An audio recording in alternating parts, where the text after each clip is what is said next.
Seekers and Priests, from the diaries of Otto Weininger. People can be divided into seekers and priests, and there's much to be gained from this division. The seeker searches, the priest informs.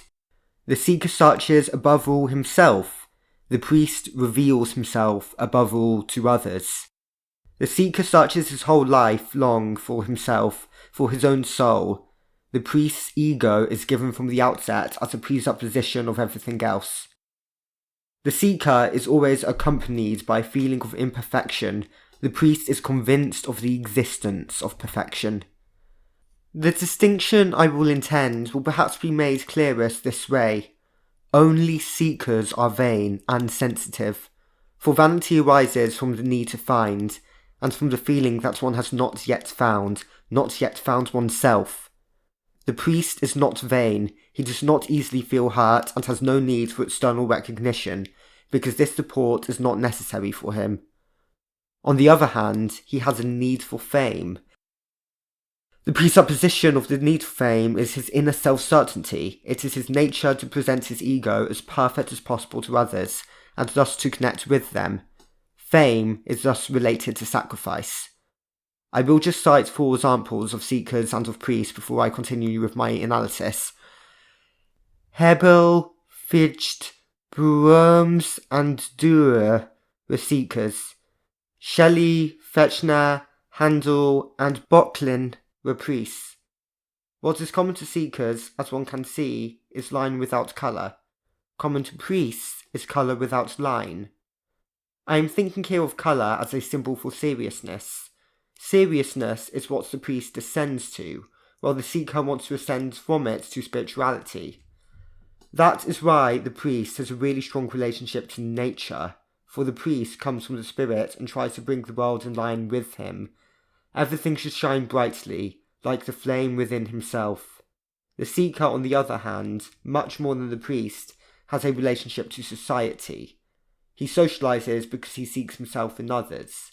Only the seeker stands in a deep relationship to culture, to law, the state, and morality. He is only really sensitive to one phenomenon in nature, to the forest, as a symbol of the secret. The priest has passed revelation, and daylight is within him. The seeker strives upwards towards it, but he is still blind. The priest is already in covenant with the Godhead. Only he knows about mystical experience. Extreme seekers, like Kant, or even better, Fichte, do not know such things. The absolute, the divinity, is given to the priest as a precondition, as a treasure or as a pledge from on high. It is given to the seeker as a value, as a goal.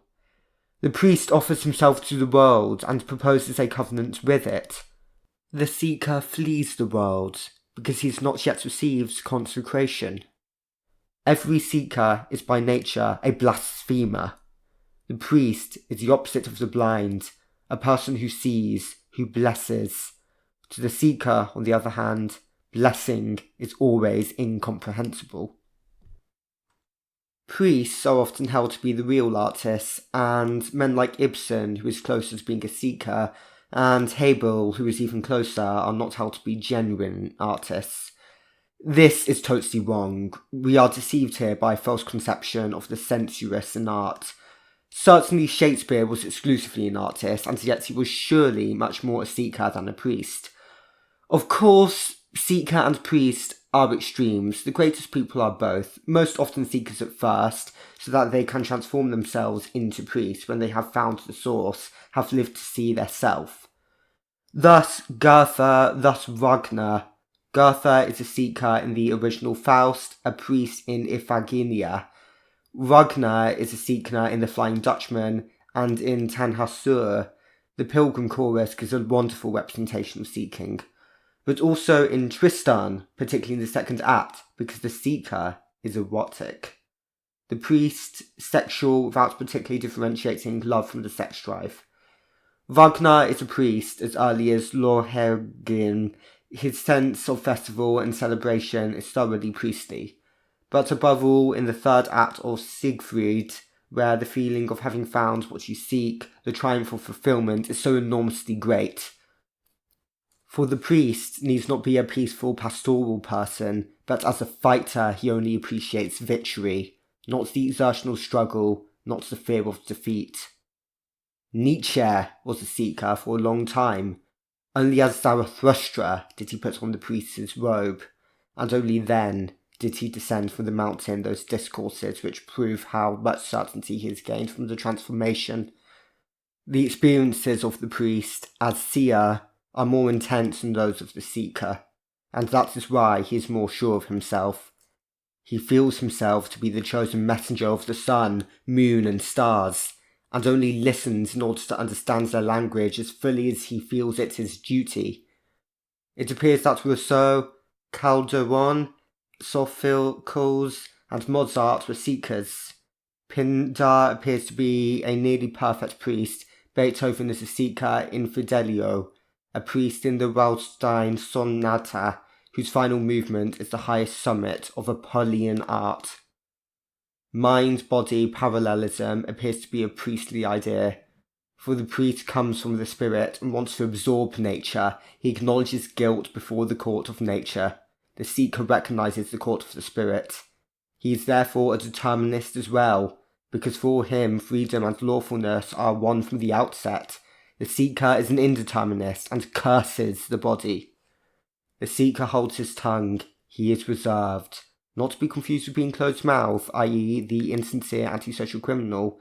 The priest is open, offers himself, not to be confused with shamelessness, because he does not seek, because he already embodies perfection, and is only striving to interpret and express it completely.